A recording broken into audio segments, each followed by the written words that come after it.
Hello! Sweet and sour spicy shrimp. Ayan, bumili po kami ng... Ay, naku, ang mahal nito guys. Kaya kailangan special ang ating lutuin dito.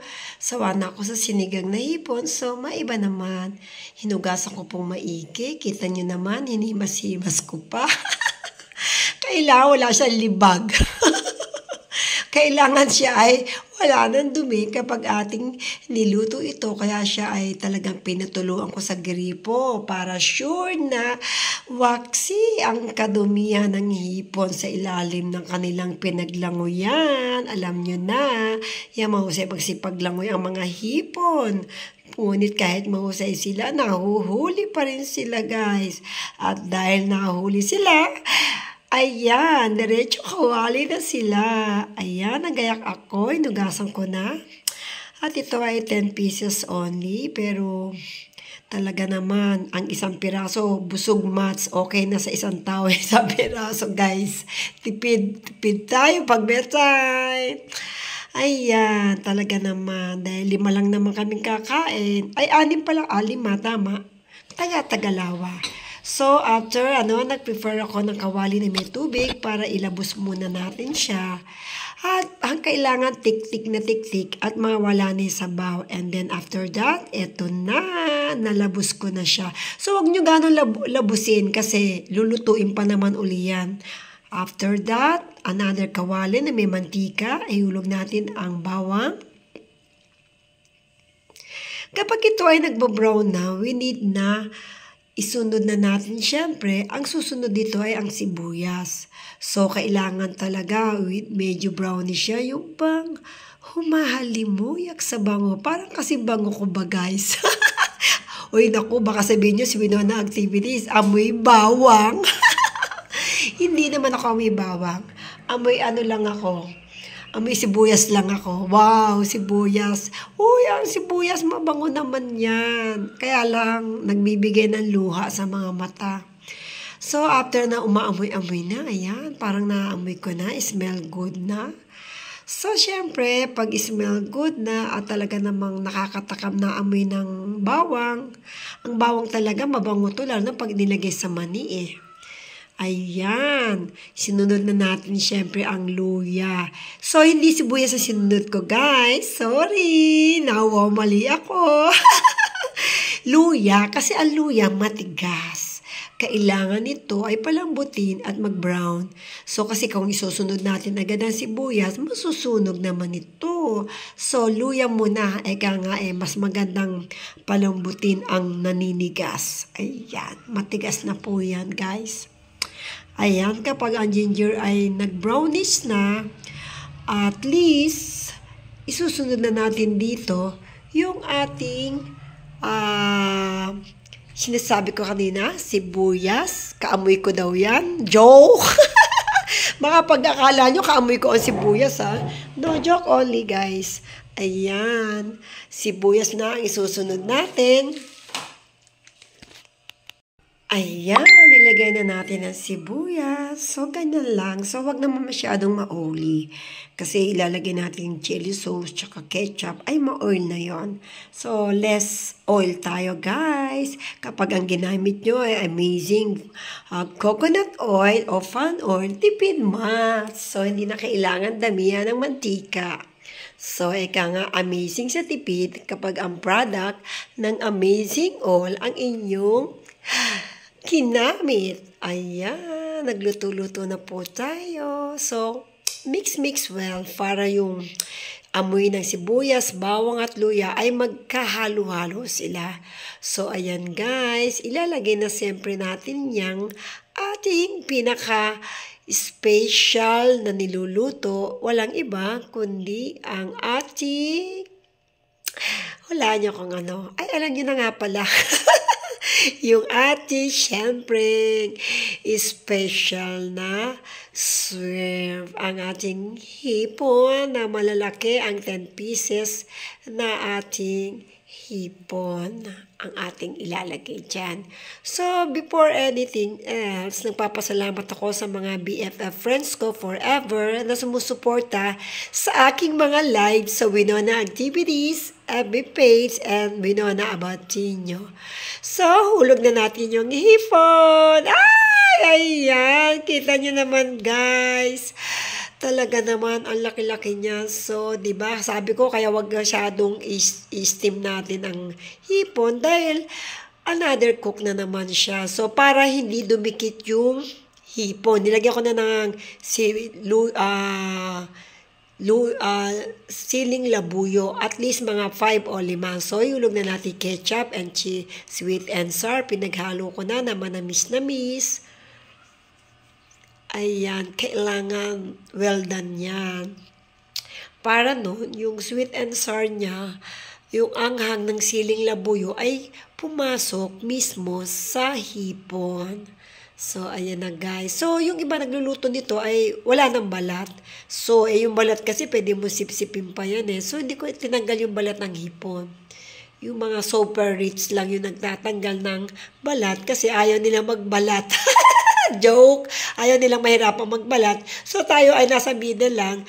Madali naman magbalat ng hipon. So, wag na nating alisin. Tsaka yung ulo. Kasi, sisipsipin natin yung ulo natin mamaya. Hindi yung ulo ko, ha? Yung ulo ng hipon, guys. Sisipsipin natin. Dahil andun yung tamis anghang ng chili sauce ng sili labuyo at ng ketchup at sweet and sour chili sauce. So, kailangan at least mga 10 minutes cook bago natin ito hanguin para siya ay nanunuot ang lasa sa sugbong malalaki ang ating mga panangkap na chili sauce and may siling pula. And then, syempre, hindi na ako naglagay ng ibang ricardos kasi sa hipon lang, busog ka na. No need carrots, no need potato, and no need bell pepper, and no need, basta okay na yan. Kasi malaki naman yan. So, ika nga, pag malaki, sulit. Busog match. Diba, mga BFF friends? Ayan. And shout out nga pala sa mga mahilig magluto. Shout out sa mga chef dyan. Ito si Winona Activities at Winona Abatino. Ay may time din mag-chef. May time din magluto upang makapag-share ng kaunting kaalaman sa ating pagluluto. At eto na nga yan, guys. Ang una kong recipe ay ang sweet and sour chili shrimp. Okay. Naiinip na yata kayo. Ako naiinip na kasi gutom na ako. Gutom mas. Ayan, hanguin na po natin. Dahil ito naman ay ready na. Naka 10 minutes na tayo. Minutes lang yan, 5 minutes. Kasi luto naman na ng konti yung ating hipon na malalaki. So, after that, syempre, isi-serve na natin to. At ready to eat na. Tikman muna natin syempre kung okay na ba yung anghang niya. Ayan. At kapag na super anghang na at super tamis na, nilagyan din ng suka yan guys ha. At nilagyan ko ng suka para yung asim at yung tamis niya ay maghahalo at maglalaban. Okay, paglalabanin natin yung asim at tamis at anghang. Upang lumabas siya na talagang very spicy, very masarap guys. Ganitong lutuin lang ay pwede na. Kung meron kayong maliit na hipon, pwede rin, basta hipon. Kasi, guys, nakakasawa na yung sinigang na hipon at yung labanos na hipon. So, at least meron tayong pwedeng iluto pa dito sa hipon, sinigang na hipon, labanos na hipon, at sweet and sour chili with chili, ayan, sauce na ating hipon. So, at least tatlo na yung ating lutong alam sa ating hipon. Ayan, pwede nito isahog sa sapsoy guys. Ayan, kulong-kulo na siya talaga guys. Kumuha na ako ng plato. Ayan, nilagyan ko muna pala ng suka. Wow, mali pa, no? Ayan, yung sukang may anghang. Kasi huwag mo agad lalagyan ng suka para hindi kumulubot yung hipon. Actually, yung iba kasi nilalagyan na agad ng suka. So, pag hinago na yung hipon, kulubot na siya. Kumbaga sa matanda, kumulubot na. Ikaw man maring buhusan ng suka, hindi ka kaya kumulubot.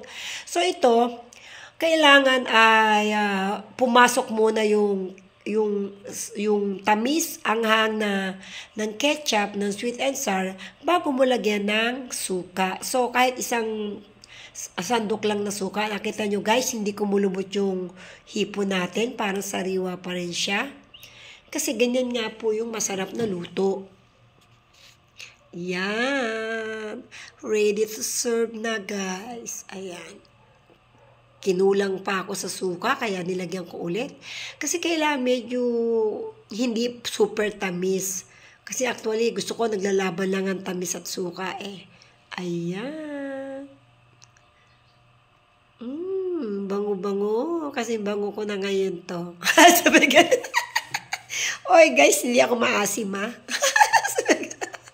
Hindi rin ako matamis. Nasa katamtaman lang. Joke only! Nainip na kasi ako. Gugutom na me. Ayan. Ay nako, pag ganito pagkain mo, mapaparami ka ng kain talaga guys. Actually, hindi ko na nga rito ipakikita kung paano akong kumain eh. Kasi nakakaya. Super lakas kong kumain talaga. Ayan, tinakpan ko muna para talagang yung suka hindi mag-evaporate. Ayan, dahil okay na siya. Ready na to para hanguin natin. Hindi na siya masabaw kasi talagang pinamalagkit muna natin yung ating sauce. Kanina ay maraming sauce. Ngayon ay konti na lang. Kita nyo. Yung iba naglalagay ng cornstarch. Actually, hindi na ako naglagay ng cornstarch dito eh. Kasi malapot na yung sabaw niya guys.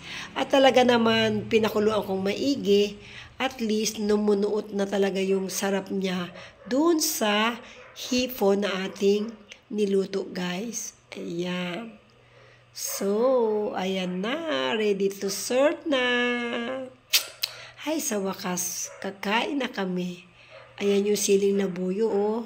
Dami-daming siling nilagay. Ayan, hinango ko na. Ito na po yung sweet and sour chili spicy shrimp. Ayan, nakita nyo naman guys. Napaka-yummy. Yummy talaga ito pag sinubukan yung lutuin. Thank you so much mga BF friends for watching. God bless you all.